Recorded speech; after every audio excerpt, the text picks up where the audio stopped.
हम पढ़ रहे थे स्टूडेंट्स व्यंजन संधि। व्यंजन का व्यंजन या स्वर के साथ मेल कौन सी संधि है बच्चों? व्यंजन संधि। व्यंजन का व्यंजन या स्वर के साथ मेल व्यंजन संधि है। व्यंजन संधि में बच्चों हमने कैचे टै पै के 2 नियम और तय संबंधी नियम पढ़े थे। आज स्टूडेंट्स हम पढ़ेंगे मैं संबंधी नियम। मैं संबंधी नियम में फर्स्ट है स्टूडेंट्स, मैं के बाद यदि कोई भी स्पर्श व्यंजन, मैं के बाद कि मैं के बाद कोई भी स्पर्श व्यंजन कौन से बच्चों? क से लेकर म तक 25 जो वर्ण है स्पर्श व्यंजन होते हैं। यानी कि मैं के बाद कै से लेकर मैं तक कोई भी स्पर्श व्यंजन आए तो जो आया है वर्ण, इस मैं के बाद जो भी वर्ण आया है, मान लीजिए कै आ गया है, तो उसी वर्ण के वर्ग का पंचम अक्षर ये मैं में परिवर्तित हो जाएगा, ये मैं बन जाएगा। जैसे फॉर एग्जाम्पल सम प्लस कल्प, मैं के बाद क्या आ गया बच्चों? कै, क्योंकि हमने यहाँ पे क्या पढ़ा कि कै से लेकर मैं तक कोई भी वर्ण आए। अब ये कै आ गया तो कै का जो भी पंचम वर्ण है, पंचम अक्षर है, जैसे कि मैं की जगह वो आ जाएगा। जैसे संकल्प, क्योंकि कै का पंचम वर्ण क्या होता है बच्चों? ड़। या अनुस्वार, या क्या आएगा? अनुस्वार। यानी कि या तो हम ये लिखे पंचम वर्ण या हम इसकी जगह अनुस्वार भी लगा सकते हैं। आ रही है बात समझ में? मैं के बाद यदि कोई भी स्पर्श व्यंजन आता है तो मैं के बाद जो भी स्पर्श व्यंजन है, मैं के स्थान पर उस वर्ण का पंचम वर्ण बन जाएगा। मैं का कुछ नहीं है कहीं मैं का पंचम वर्ण खोजने लग जाओ, मैं तो स्वयं पंचम वर्ण है। इससे अगले का जिसके ऊपर मैं के बाद जो भी वर्ण है, उस वर्ण का पंचम अक्षर मैं के स्थान पर परिवर्तित हो जाएगा या उसके स्थान पर अनुस्वार लगाएगा। ये दोनों संकल्प और संकल्प ये दोनों एक ही बात है, चाहे हम इस तरह लिखें चाहे स्टूडेंट्स हम इस तरह लिखें। क्योंकि बच्चों वास्तव में जो अनुस्वार होता है वो पंचम वर्ण होता है। जैसे कि फॉर एग्जाम्पल चंचल या चौंच, आपने बहुत बार ऐसे लिखे हुए देखे होंगे, खासकर जिन स्टूडेंट्स ने संस्कृत पढ़ी है उन्होंने चंचल या ऐसे चौंच। क्योंकि बच्चों ये जो अनुस्वार लगा है च के ऊपर, यहाँ ये वास्तव में जिसके ऊपर अनुस्वार लगा है, अनुस्वार से पहले जो अनुस्वार के ये जो बाद वर्ण होता है, उस वर्ण का पंचम वर्ण होता है। यानी कि इस च का पंचम वर्ण क्या है? ञ। च का पंचम वर्ण क्या है? ञ। तो क्या होगा?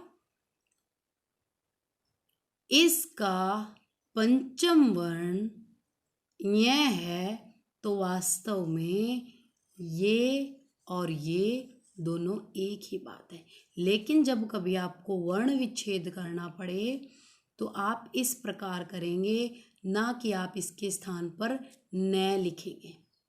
हाँ, न ध्वनि के लिए मानक रूप में स्वीकार किया गया है कि चोंच हम जो अनुस्वार में न की साउंड आती है वो स्वीकार किया गया है, लेकिन वास्तविक रूप इसका यही है कि जो बिंदी होती है, जो अनुस्वार होता है, वो पंचम वर्ण होता है।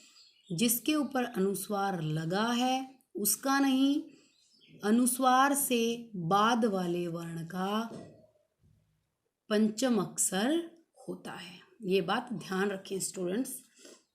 अब हम नियम जो पढ़ रहे थे, हम नियम की ही बात करते हैं बच्चों। हम नियम क्या पढ़ रहे थे कि मैं के बाद यदि कोई स्पर्श व्यंजन आए, स्पर्श व्यंजन कौन से होते हैं? क से लेकर म तक, तो क्या बन जाएगा? क से लेकर म तक जो भी वर्ण आया है उसका पंचम वर्ण में परिवर्तन हो जाएगा ये मैं। जैसे कि सम प्लस बंध, तो ये किस में परिवर्तन हो जाएगा? या तो पांचवें वर्ण में या फिर ये अनुस्वार में, यानी कि हम इसको कैसे लिख सकते हैं? संबंध, ऐसे लिखा जाएगा ये। और स्टूडेंट्स, यदि मैं स्वयं आ जाए, मैं के बाद यदि मैं स्वयं आ जाता है, मैं के बाद यदि मैं स्वयं आ जाए, मैं के बाद यदि मैं स्वयं आ जाए तो ये मैं द्वित्व हो जाता है, यानी कि ये मैं आधा हो जाता है। जैसे कि सम प्लस मान, क्या लिखेंगे इसको? इसको हम अनुस्वार की तरह ऐसे नहीं लिखेंगे बच्चों, ये गलत हो जाएगा। हमें कैसे लिखना है? सम्मान, यानी कि इस मैं को द्वित्व बना देना है। ये मैं जो है आप स्वर रहित लिखेंगे, आधा मैं यहाँ पर लिखेंगे। ये था स्टूडेंट फर्स्ट नियम। अब हम पढ़ते हैं स्टूडेंट सेकंड नियम। मैं के बाद यदि अंतस्थ, अंतस्थ व्यंजन कौन से होते हैं बच्चों? य, र, ल और व। और मैं के बाद यदि ऊष्म व्यंजन, ऊष्म व्यंजन कौन से होते हैं? श, श, से और है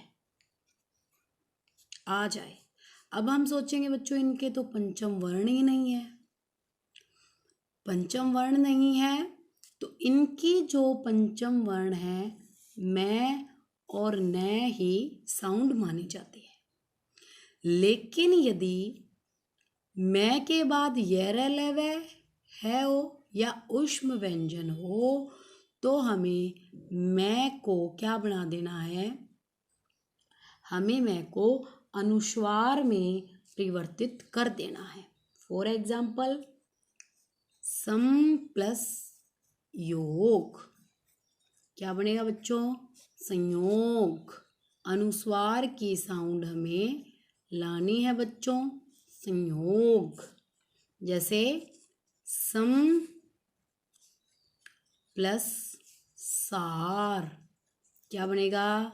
संसार। क्या बन जाएगा बच्चों? संसार। ये था दूसरा नियम। मैं के बाद यदि अंतस्थ आए, मैं के बाद यदि ऊष्म व्यंजन आए, और मैं के बाद यदि फर्स्ट नियम क्या था? मैं के बाद यदि क्या है बच्चों? स्पर्श व्यंजन। स्पर्श व्यंजन कौन से होते हैं? क से लेकर म तक आए तो क्या बन जाएगा? क से लेकर मैं तक का जो भी स्पर्श व्यंजन है उसका 5वां वर्ण बन जाएगा या फिर अनुस्वार बन जाएगा। इन दोनों में से कोई भी लिख सकते हैं हम। और यदि अंतस्थ और ऊष्म आए तो क्या बन जाएगा बच्चों? अनुस्वार। क्या बनेगा? अनुस्वार। और पंचम वर्ण की जो अनुस्वार की जो बिंदी होती है वो पंचम वर्ण होता है, ये बात ध्यान रखें। थर्ड नियम पढ़ते हैं बच्चों हम। री के बाद, री के बाद, रै के बाद और श के बाद यदि न आ जाए तो उसका ण बन जाता है। इन तीनों वर्णों के बाद यदि न आ जाए तो क्या बन जाएगा? न को हम ण में परिवर्तन कर देंगे। जैसे कृष प्लस न क्या बन जाएगा? कृष्ण। क्या बनेगा बच्चों? कृष्ण। जैसे फॉर एग्जाम्पल भूष प्लस न क्या बनेगा? भूषण। क्या बन जाएगा? भूषण। और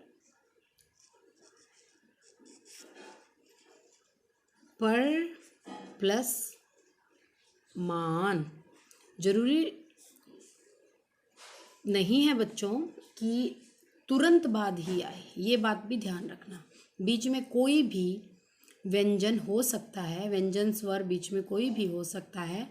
यदि बाद में आया है कहीं भी तो आपको ण ही बनाना है। इसका क्या बन जाएगा? परमाण। क्या बन जाएगा? परमाण।